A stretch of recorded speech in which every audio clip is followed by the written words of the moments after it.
मेरा नाम रणविजय है। मैं एक ऊंचे पद पर नौकरी करता था। पैसे की कोई कमी नहीं थी, लेकिन मेरी पत्नी कसक मेरे लिए सबसे बड़ी दुख की वजह थी। हमेशा की तरह होली के दिन भी झगड़ कर अपनी मायके में जा बैठी थी। उसकी हमेशा से यही आदत थी कि जब भी हमारा किसी बात पर झगड़ा होता तो वह अपना सामान उठाती और मायके चली जाती।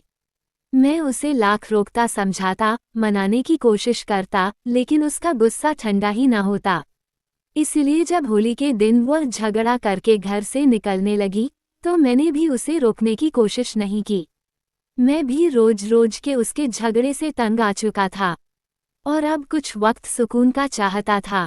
कसक को लगा था कि शायद होली का दिन है, मैं उसे रोकने की कोशिश करूंगा, लेकिन जब उसने देखा कि मैं उसे रोक नहीं रहा हूं तो और ज्यादा गुस्से में घर का दरवाजा पीटकर घर से बाहर निकल गई। इस दफा मैं उसके बगैर परेशान होने वाला नहीं था, बल्कि मैं सोच लिया था कि मैं उसकी गैर मौजूदगी को एंजॉय करूंगा। हर बार वह सुकून से अपने मायके जाकर बैठ जाया करती थी और मैं सारा वक्त या तो उसकी खुशामद करते करते गुजार देता या फिर उसके मायके के चक्कर काटता रहता, लेकिन वह टस से मज नहीं होती थी। इसलिए मैंने सोच लिया था कि इस बार मैं उसे उसके हाल पर छोड़ दूंगा और खुद किसी और तरह से अपनी ख्वाहिश को पूरा कर लूंगा। जैसे ही कसक घर से निकली, मैंने फौरन तैयारी की और गाड़ी की चाबी उठाकर गुनगुनाता हुआ चंदाबाई के हवेली के लिए निकल पड़ा।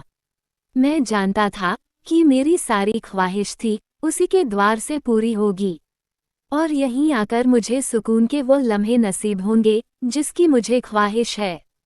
चंदाबाई ने जब मुझे होली के दिन सुबह सुबह अपनी हवेली पर देखा तो मुस्कुराकर कहने लगी, वाह क्या बात है रणविजय साहब, तुम तो बड़े कमाल के मर्द हो जो आज के दिन भी अपनी पत्नी को छोड़कर चंदा की हवेली की रौनक लगाने आए हो। उसे बाई की बात पर मैं मुस्कुराने लगा और कहा कि हाँ, सुकून की तलाश मुझे यहाँ तक ले आती है और आज भी इसलिए आया हूँ।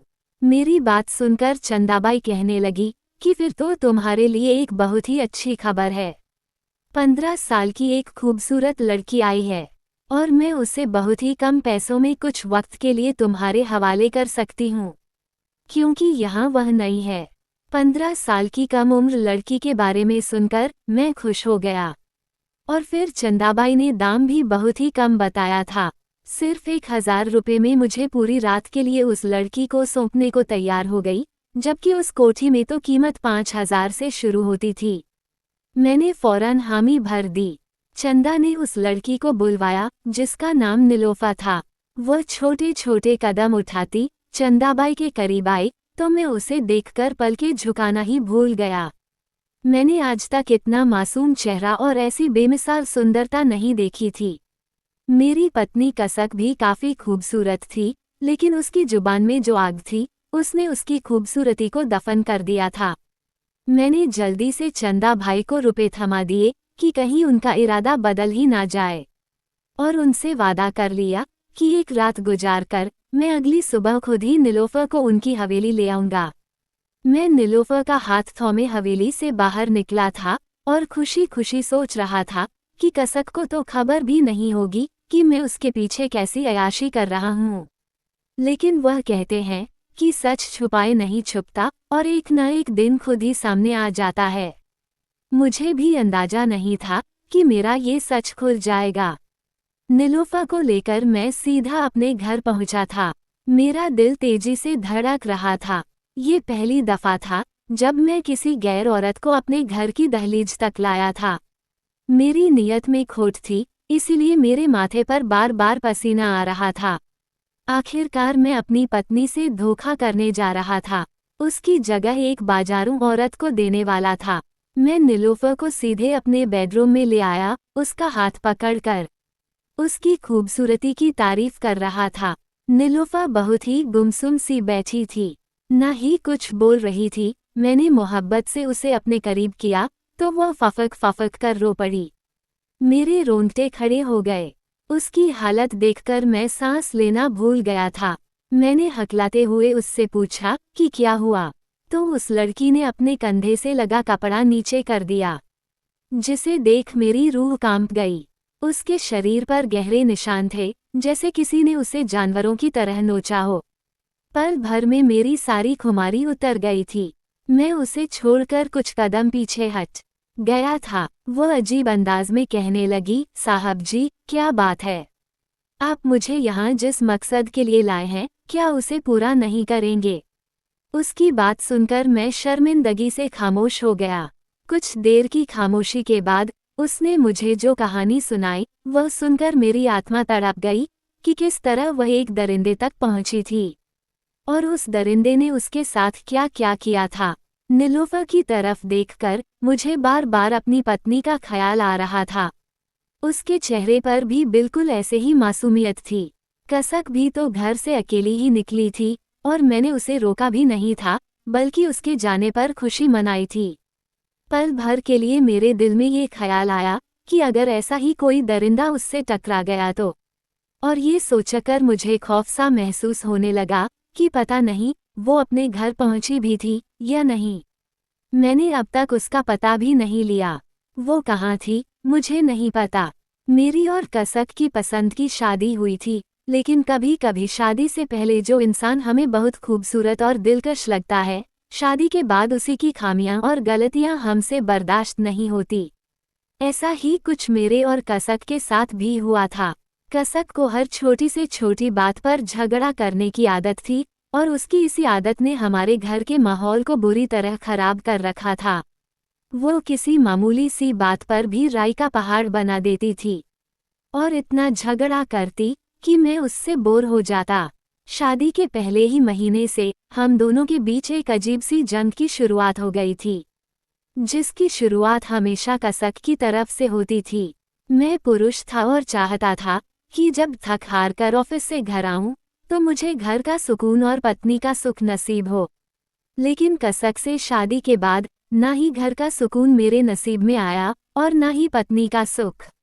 मेरे घर में कदम रखने की देर होती और वह किसी न किसी बात पर हंगामा खड़ा कर देती, और उसकी इसी आदत ने मुझे गलत रास्ते का राही बना दिया था।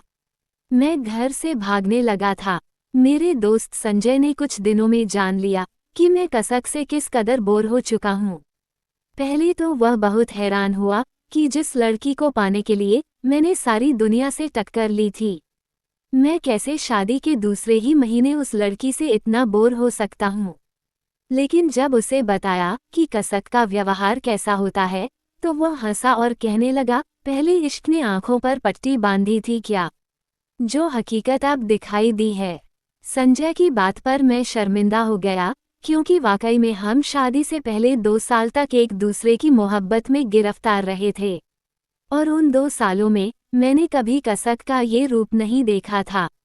संजय कहने लगा कि चल, तू फिक्र ना कर, मैं तुझे ऐसी जगह ले चलता हूँ जहाँ तुझे सुकून ही सुकून नसीब होगा।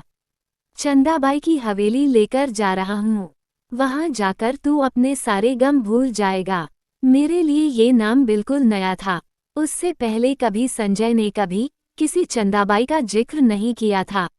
मैंने उसे रोकना चाहा, लेकिन संजय के आगे मेरी कहाँ चलती थी, क्योंकि वह मेरा जिगरी यार था और एक बार जो वो कह देता तो उससे पीछे नहीं हटता था। मैंने उससे पूछा कि अब तो बता दे कि चंदाबाई कौन है। संजय कहने लगा कि वहाँ जाकर खुद ही देख लेना। दूसरे दिन वो मुझे एक हवेली ले गया। एक तरफ तबले की थाप थी तो दूसरी तरफ घुंघरू की झनकार। जवान और हसीन लड़कियां मदहोश थी और उनमें से कुछ इर्द गिर्द बैठे मर्दों से पैसे वसूल कर रही थी।